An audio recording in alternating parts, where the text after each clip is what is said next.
catástrofe del coronavirus marca un problema inédito para la sociedad y así tendrán que ser las soluciones, pero cada uno tiene sus fórmulas de solución. El primer responsable es el jefe de gobierno, nombrado directamente por el pueblo, llamado ahora sí a colaborar para sobrevivir y luego reactivarse. Guillermo Lazo, líder de Creo, buenos días y bienvenido a Contacto Directo. Muy buenos días, Estefanía, a las órdenes. Buenos días también. Los sectores productivos, empresariales, la asamblea, están criticando las decisiones del gobierno con este proyecto urgente porque creen que seguirá necesitando plata mientras no se corrija lo estructural. Y ahí entramos a lo de fondo. En estas circunstancias gravísimas, sin precedente para la economía ecuatoriana, ¿qué es a su juicio eso estructural que sí estamos en capacidad de remediar ahora? Bueno, yo creo que el concepto de estructural tiene que ver con una debilidad de la economía ecuatoriana previa a la crisis sanitaria, una debilidad caracterizada por un alto déficit fiscal constante, permanente, todos los años, que no ha sido debidamente solucionado. Pero es el momento, por ejemplo, de tomar decisiones en el campo de la modernización de los combustibles, porque en este momento, con un precio del petróleo muy bajo, ya no existen subsidios, lo que pudiéramos decir es que existen impuestos tácitos y es la oportunidad para poder bajar internamente los precios de los combustibles y generar un ambiente de mayor, digamos, predisposición hacia una actividad productiva con menores costos. Ese es un punto. Bueno, pero sobre ese punto el ministro de Energía ya aquí dijo que se están tomando todos los pasos para proceder con eso. De hecho, habló de que se implementaría un sistema que estaría basado en bandas de precios, es decir, compensaciones solamente para los que realmente necesitan en los casos en los que se eleva el precio. Pero usted dice que hay que mantener el subsidio al gas doméstico. ¿Cuál más o cómo debería ser esa focalización? Porque debe venir en los próximos días entonces. Yo planteo muy claro que el subsidio al gas de uso doméstico se debe de mantener, porque de una bombona de gas depende una familia con ingresos no mayores a 20 a 30 dólares mensuales. Por lo tanto, ese es un precio que si podemos bajarlo, habrá que bajarlo.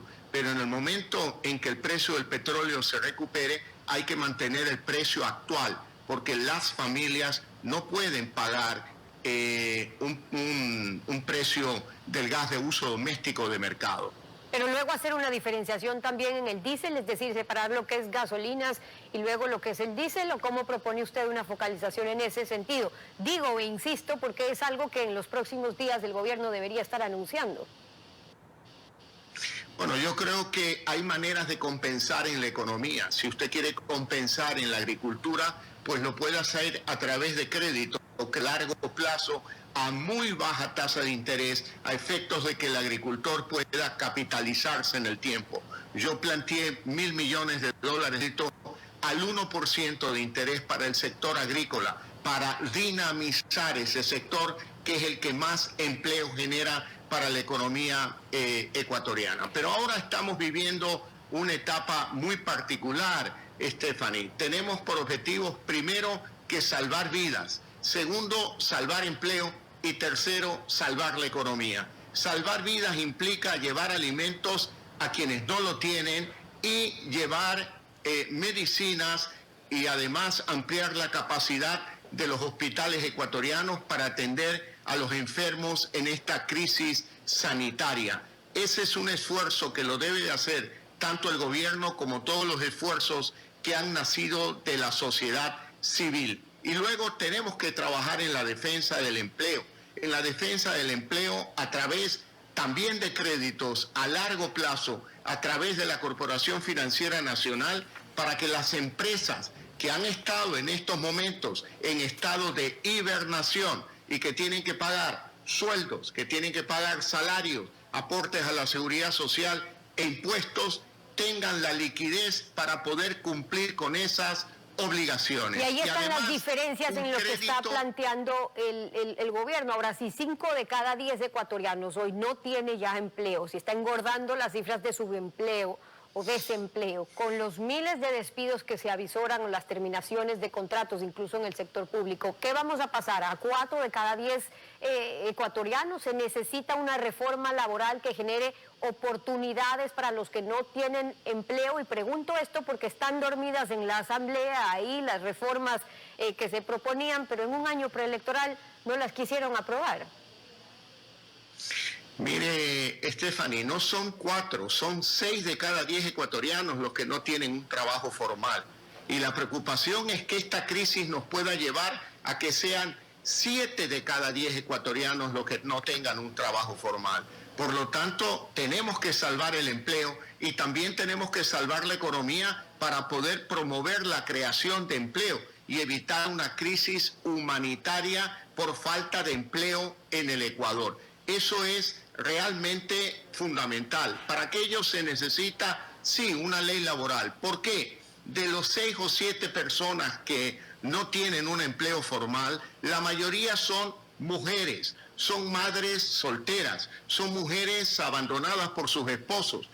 A 2 de 3 hijos que viven con $1 al día y muchas de ellas en las tardes juegan bingo. La que gana come ese día y la que pierde no come ese día. Esa situación socialmente es insostenible. Por lo tanto, queremos una reforma laboral para que aquellas mujeres que viven con $1 al día puedan tener una oportunidad laboral estable, formal, que les permita multiplicar por 5 o por 10 sus ingresos mensuales. De ahí la necesidad de una reforma laboral que establezca distintas modalidades de contratación y que permita crear oportunidad laboral.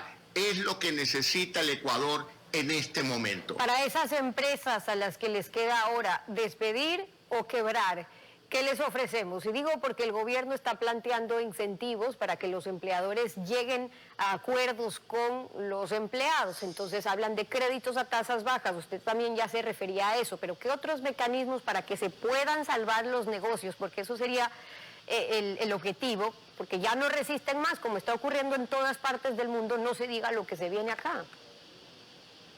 Déjeme referirme por un momento a la ley humanitaria que establece contribuciones especiales. Yo no establecería una contribución especial para las empresas. Ya en su mochila llevan una carga muy pesada, muchas piedras, no han vendido, tiene que pagar sueldos, el aporte a la seguridad, los impuestos y definitivamente no le puede poner usted una carga más a las empresas, sobre todo para decir, te pongo una carga, un impuesto para con ese dinero dar crédito a las empresas. Para mí no tiene ningún sentido. Por otro lado, creo yo que la contribución de las personas debe de ser desde un nivel de $50,000 o $100,000 como ingreso anual hacia arriba. Los que más tenemos, más debemos aportar en esta crisis.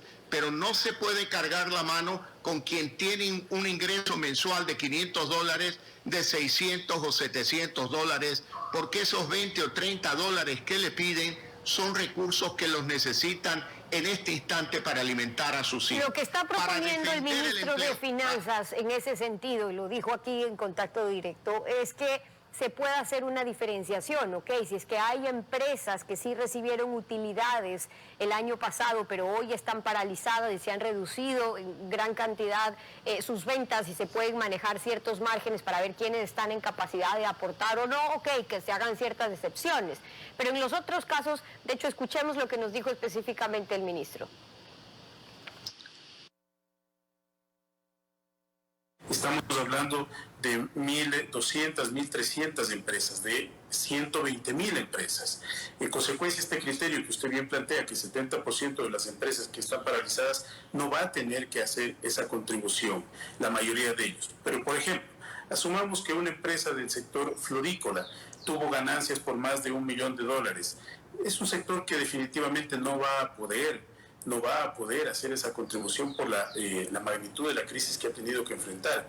Pero si nos vamos, por ejemplo, a un sector que ha estado activo durante esta crisis, como sectores que han estado proveyendo de alimentación, de insumos, etcétera, etcétera, o pensamos en el sistema financiero, o pensamos en el sector minero, por ejemplo, son sectores que tienen la posibilidad en este momento de hacer esa contribución. Eso es lo que van a plantear ahora en la Asamblea. ¿Cuál va a ser la posición de Creo? Mire, yo creo que de manera general esta crisis ha golpeado a todos los sectores de la economía ecuatoriana, porque no se trata de no generar utilidad, se trata de que muchos sectores van a tener, por un lado, que reducir sus utilidades y por otro lado, crear reservas para esta crisis en esta época de crisis sanitaria. Por lo tanto, yo insisto en que no se puede cargar con una contribución especial para las empresas. Para las empresas y con el propósito de salvar empleos, debemos crear líneas de crédito con recursos provenientes de organismos multilaterales, del BID, del Fondo Monetario, de la CAF, del Banco Mundial, para financiar esta etapa de hibernación, que la empresa pueda obtener créditos para pagar sueldos, para pagar contribuciones a la seguridad social y para pagar impuestos. De esa forma la empresa inmediatamente, conservando su indicador de solvencia, puede actuar rápidamente con crédito de la banca privada para prender el aparato productivo nacional. Por lo tanto, mi opinión sigue siendo la de no poner más peso a las empresas y establecer una contribución en las personas, las que más ganamos al año, y por otro lado, el gobierno tiene que hacer una contribución, pero no son simplemente definiciones generales, tiene que decirnos con claridad cuánto es el ahorro que implica la reducción de salarios y sueldos de los funcionarios públicos, cuándo lo van a hacer para que en efecto ellos contribuyan junto con las personas y en este caso, insisto, no las empresas. En lo que ha insistido el gobierno y se plantea en la Asamblea, por cierto, algunos de los legisladores, miembros de Creo, de su movimiento político, se han mostrado abiertos a que se lleguen acuerdos para aprobar un proyecto urgente. Ahora, lo que el gobierno les dice es: proponemos atender con este bono en efectivo a los compatriotas, a los más vulnerables, a los que estén en extrema pobreza, y es de ahí que ese bono se financiaría con esos impuestos sobre el sueldo de los trabajadores y sobre las utilidades. Ahora, eso requiere liquidez inmediata. Otra alternativa sería entonces lo que usted propone, un crédito que podría ser de liquidez inmediata para atender ya la próxima semana los bonos que se están necesitando o la urgencia que dice tener el gobierno. Yo lo que estoy planteando es que el bono de desarrollo humano se financie con los aportes de las personas y que en materia de empresas, ellas requieren una asistencia urgente con crédito a largo plazo, considerado un crédito subordinado de emergencia, computable como patrimonio técnico, para que la empresa no altere sus indicadores de solvencia y mantenga sus condiciones previa crisis sanitaria para después de la crisis y pueda mantener su relación normal con la banca privada. Eso es fundamental, pero aquí necesitamos a un actor que actúe con liderazgo, con firmeza, y creo yo que no lo vemos en este momento a un presidente de la República que actúe con liderazgo en el interior para lograr acuerdos, no solo en la Asamblea, sino en toda la sociedad ecuatoriana. Y en lo externo, un liderazgo que permita convocar el apoyo de gobiernos como el americano, el chino, la Unión Europea, organismos multilaterales de crédito como el Banco Mundial, la CAF, el BID. Esta es una emergencia, y en esta emergencia que es global y que nos ha golpeado fuertemente al Ecuador, no podemos hablar con los típicos parámetros de las relaciones internacionales. En este momento hay ocasiones y tenemos que pedir esas excepciones y esos apoyos urgentes, porque aquellas líneas de crédito no se requieren ahora, se requirieron desde hace 3 semanas para poder tener la normalidad de las empresas y así salvar empleos en Ecuador. Por eso es que en una situación sin precedentes como está viviendo la economía ecuatoriana no sirven hoy soluciones a media llave. Ya vimos la respuesta que tuvo el gobierno cuando intentó tomar medidas en octubre, las movilizaciones que se dieron, y el gobierno dijo que en ese entonces debía prevalecer la paz dadas las circunstancias. Ya estamos viendo las reacciones también desde distintas bancadas de la Asamblea sobre quienes no están de acuerdo con ciertos impuestos. Ustedes dicen tener una posición en oposición a los impuestos a las empresas. Ahora, Creo y otras agrupaciones políticas tenían un acuerdo de gobernabilidad con el gobierno que se rompió en la Asamblea. Entonces, ¿la muerte cruzada es una posibilidad? ¿Le podría dar esa gobernabilidad al Ejecutivo, que según la Constitución es el único responsable de ejecutar actos de gobierno si la Asamblea lo obstruye nuevamente? Quedémonos en la situación actual primero, Steffi. La salida que hay que buscar no es para el gobierno. Yo sí creo que es necesario hacer un llamado de atención a toda la clase política del Ecuador en la Asamblea Nacional. La salida no es para el gobierno, la salida es para el país. El país está en una severa crisis en este instante y tenemos que mantener una actitud de serenidad y de madurez para encontrarle una salida al Ecuador. Salvar vidas, salvar empleos y salvar la economía es una responsabilidad de todos los actores políticos, económicos, sociales del Ecuador. No para proteger a uno, no, para darle una salida al país, darle una salida al Ecuador, para que las futuras generaciones nos digan, actuaron con responsabilidad y no digan que responsabilidad dieron la espalda al país, no al gobierno. En esto quiero ser enfático y muy claro que hay una obligación ética y moral de toda clase política, empresarial, social en el Ecuador para darle la salida al país. No participo de la idea de una muerte cruzada estando tan cerca de un proceso electoral establecido en la Constitución. Creo que se crearían muchos problemas operativos teniendo el llamado a unas elecciones 7 días después de la muerte cruzada, como lo establece el artículo 148 de la Constitución, con un gobierno que más o menos, nuevo gobierno, que se establecería en septiembre, pero solo para lo que le resta del periodo del actual gobierno. Tuviéramos un gobierno provisional hasta el próximo mes de mayo. Y hay voces que piensan en la posibilidad de juntar estas dos elecciones.